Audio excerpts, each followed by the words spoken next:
Assalamualaikum warahmatullahi wabarakatuh. Waalaikumsalam warahmatullahi wabarakatuh. Perkenalkan, kami dari kelompok 12 yang akan mempresentasikan pengertian dan klasifikasi cedera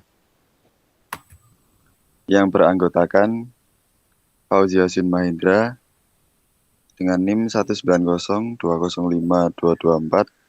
lalu kemudian ada Nurul Diva Amalia Azianti Dewi dengan NIM 190205237, dan yang terakhir ada Syarifah Nur Anggraini dengan NIM 190205243. Langsung saja kita masuk ke materinya.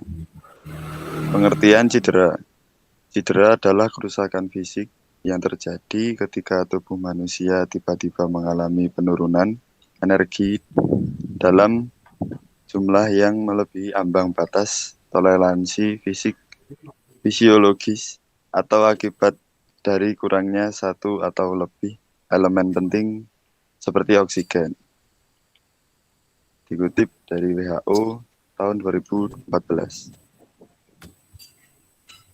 Cedera merupakan rusaknya jaringan lunak atau keras disebabkan adanya kesalahan teknis, benturan atau aktivitas fisik yang melebihi batas beban latihan yang dapat menimbulkan rasa sakit akibat dari kelebihan latihan melalui pembebanan latihan yang terlalu berat, sehingga otot dan tulang tidak lagi dalam keadaan anatomis yang dikutip Raharjo tahun 2028.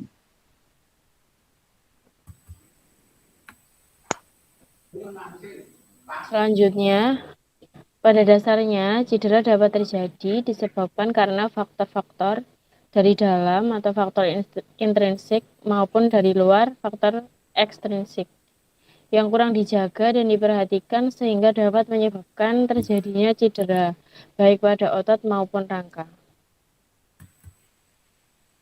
Yang kedua, klasifikasi cedera.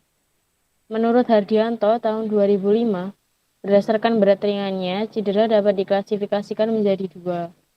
Yang pertama ada cedera ringan. Cedera ringan itu sendiri yaitu cedera yang tidak diikuti kerusakan yang berarti pada jaringan tubuh kita. Misalnya kekakuan otot dan kelelahan. Pada cedera ringan biasanya tidak diperlukan pengobatan apapun dan cedera akan sembuh dengan sendirinya setelah beberapa waktu. Yang kedua, cedera berat. Cedera berat itu sendiri yaitu cedera yang serius, di mana pada cedera tersebut terdapat kerusakan jaringan tubuh, misalnya terjadi robeknya otot atau ligamen maupun patah tulang. Kriteria cedera berat yaitu yang pertama, kehilangan substansi atau kontinuitas.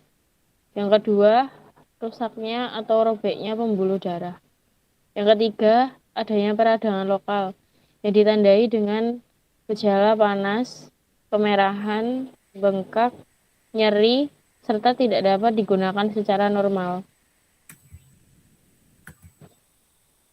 Berdasarkan jaringan yang terkena, cedera dapat diklasifikasikan menjadi yang pertama, cedera jaringan lunak. Beberapa cedera jaringan lunak yaitu A, cedera pada kulit. Cedera yang paling sering terjadi ialah ekskoriasi atau lecet, laserasi atau robek, maupun puktum atau tusukan. Yang selanjutnya adalah B, cedera pada otot atau tendon dan ligamen. Yang pertama adalah strain. Strain itu sendiri yaitu cedera yang terjadi pada otot dan tendon. Gejala dari strain itu nyeri yang terlokalisasi, kekakuan, bengkak, hematom di sekitar daerah yang cedera. Yang kedua adalah sprain. Sprain itu sendiri yaitu cedera yang disebabkan adanya peregangan yang berlebihan, sehingga terjadi cedera pada ligamen. Gejala sprain itu sendiri yaitu nyeri, bengkak, hematoma, tidak dapat menggerakkan sendi, kesulitan untuk menggunakan ekstremitas yang cedera. Yang kedua yaitu cedera jaringan keras. Cedera ini terjadi pada tulang atau sendi. Dapat ditemukan bersama dengan cedera jaringan lunak.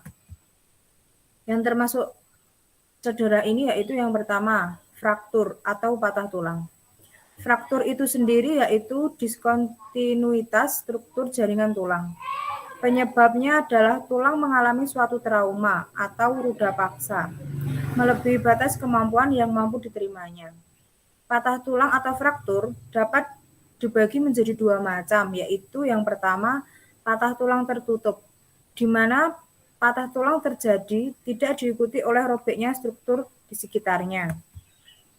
Yang kedua, patah tulang terbuka, di mana ujung tulang yang patah menonjol keluar. Jenis fraktur ini lebih berbahaya dari fraktur tertutup, karena dengan terbukanya kulit, maka ada bahaya infeksi akibat masuknya kuman-kuman penyakit ke dalam jaringan. Yang B, dislokasi. Dislokasi itu sendiri yaitu sebuah keadaan di mana posisi tulang pada sendi tidak pada tempat yang semestinya. Biasanya, dislokasi akan disertai oleh cedera ligamen atau sprain. Mungkin teman-teman ingin bertanya bisa diakses melalui e-learning. Sekian dari kelompok 12. Apabila ada salah kata mohon maaf. Wassalamualaikum warahmatullahi wabarakatuh.